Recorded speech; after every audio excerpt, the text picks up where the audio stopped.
الله نحمده ونستعينه ونستغفره ونؤمن به ونتوكل عليه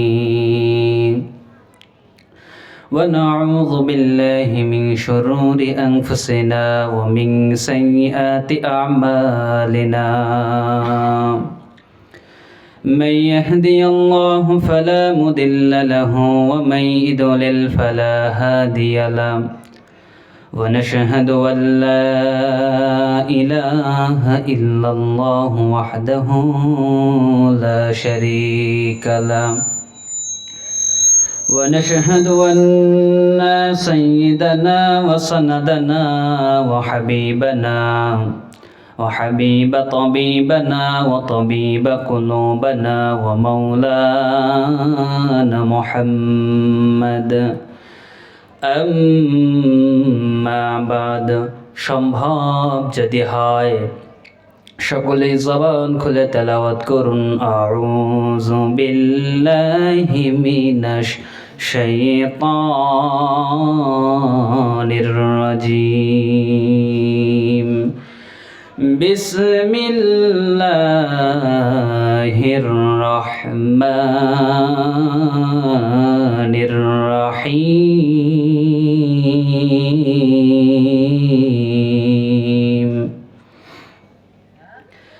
ইয়া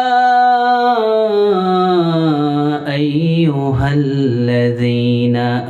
আমানুত্তাকুল্লাহা حق تقاته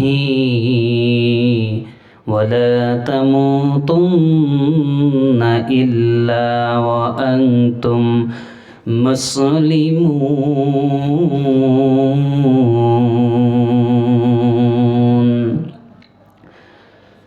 وقال النبي صلى الله عليه وسلم أول ما يحاسب به العبد يوم القيامة الصلاة وقال النبي صلى الله عليه وسلم صدق الله العظيم وصدق رسوله النبي الأمي الكريم ونحن على ذلك من الشاهدين والشاكرين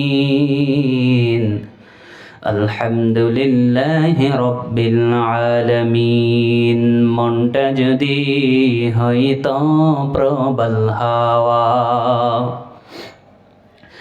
হয়তো যদি শুভ্র কবুতর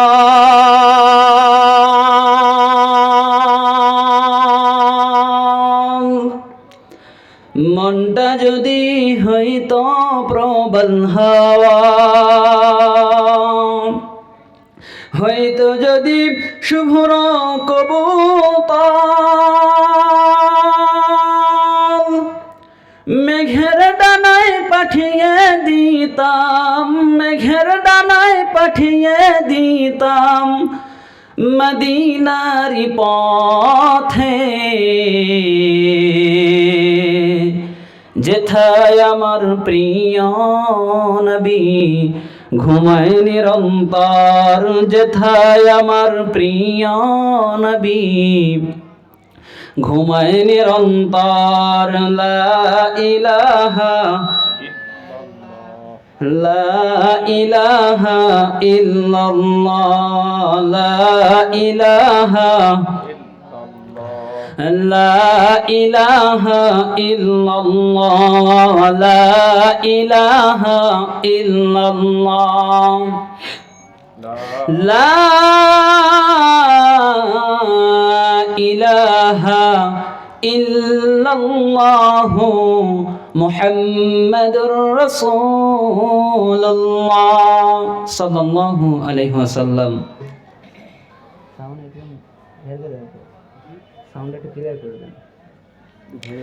আলহামদুলিল্লাহ সমস্ত প্রশংসা ও তারিফ সেই মহান মালিকের প্রতি যে মালিক আমাকে এবং আপনাকে তার হুকুম 4 রাকাত এশার নামাজ আদায় করে দুনিয়ার ভিতরে শ্রেষ্ঠতম একটা জায়গা যেটাকে হাদিসের ভিতরে জান্নাত বলা হয়েছে, এই জান্নাতের ভিতরে আমাকে আপনাকে বসে দিনে কিছু কথাবার্তা বলার এবং শোনার তৌফিক যিনি এনায়েত করলেন, সেই মহান মালিকের প্রতি সকলেই অন্তরের অন্তরস্থল থেকে শুকরিয়া আদায় করি, সকলেই পড়ি আলহামদুলিল্লাহ।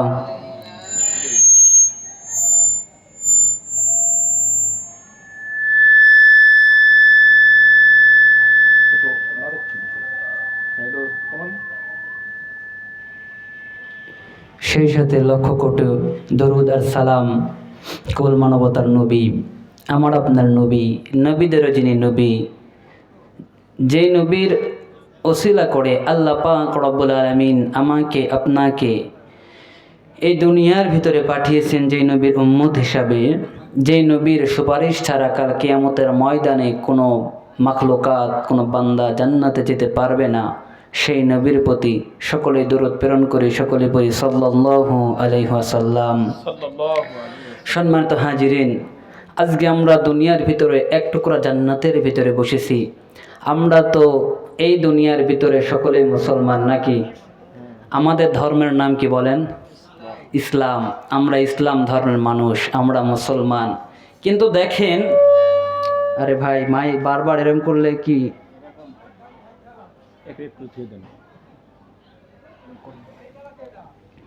আল্লাহ রাব্বুল আলামিন আমাদেরকে মুসলমান বানিয়েছেন। আমরা ইসলাম ধর্মের মানুষ, ইসলাম ধর্ম আমরা মানি।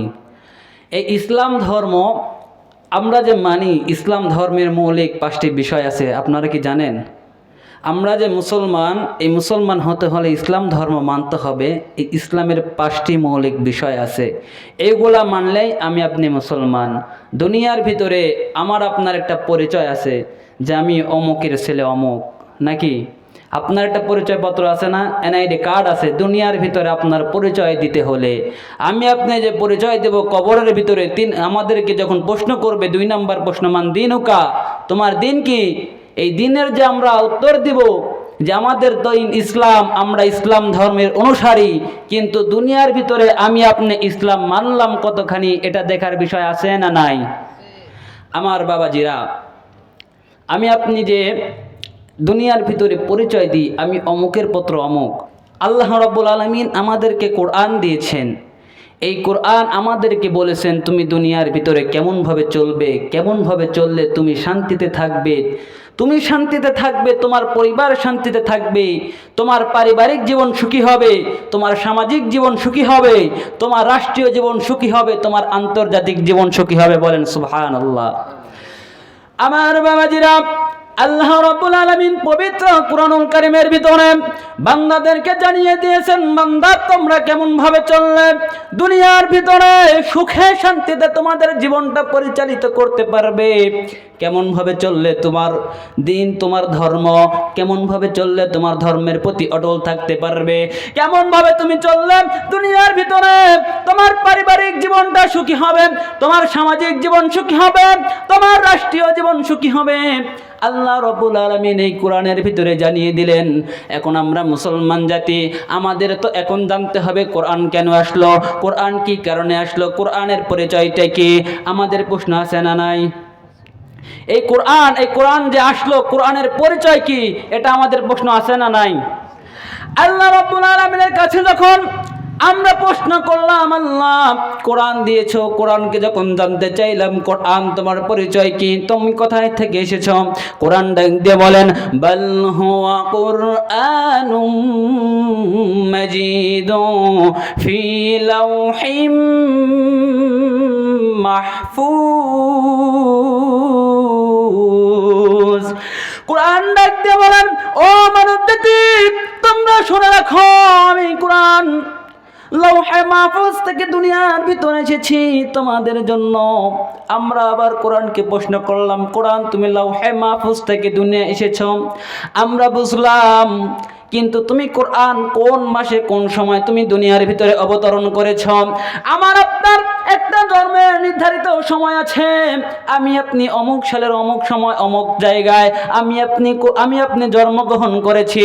এই কোরআনকে যদি আমি আপনি প্রশ্ন করতে যাই, ও কোরআন তুমি কোথায় কোন সময় তুমি জন্মগ্রহণ করেছো, কেমন ভাবে দুনিয়ায় এসেছো, কোরআন দেখতে বললেন শাহরু রমাদানাল্লাযী উনজিলা ফীহিল কুরআনু হুদাল লিন্নাস। কোরআন দেখতে বললেন ও মানব জাতি,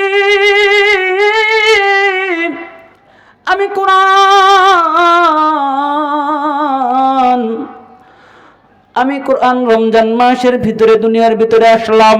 আমরা আবার প্রশ্ন করলাম, কোরআন তুমি রমজান মাসের ভিতরে এসেছো, কিন্তু তুমি কোন জায়গা দিয়ে এসেছো, কোন রজনীর ভিতরে এসেছো? কোরআন দেখতে বললেন ইন্না আনজালনাহু ফি লাইলাতুল কদর। আমি কোরআন মাজিদ রমজান মাসের লাইলাতুল কদরে আমি জমিনের ভিতরে নাজিল হয়েছি। একটু আওয়াজ দিয়ে বলেন সুবহানাল্লাহ। আমার বাবাজিরা, এখন আমি আপনি আবার কোরআনকে প্রশ্ন করলাম, কোরআন তুমি যে লাইলাতুল কদর রজনীতে এসেছো, তুমি কেন এসেছো, তুমি আমাদের জন্য কি নিয়ে এসেছো? কোরআন ডাকতে বললেন হুদাল লিন্নাস ওয়া বাইয়িনাতিম মিনাল হুদা ওয়াল ফুরকান। আমি কোরআন মানুষদেরকে হেদায়েতের জন্য দুনিয়ার ভিতরে এসেছি। একটু আওয়াজ দিয়ে বলেন সুবহানাল্লাহ। আমার বাবাজিরা, আমার মূল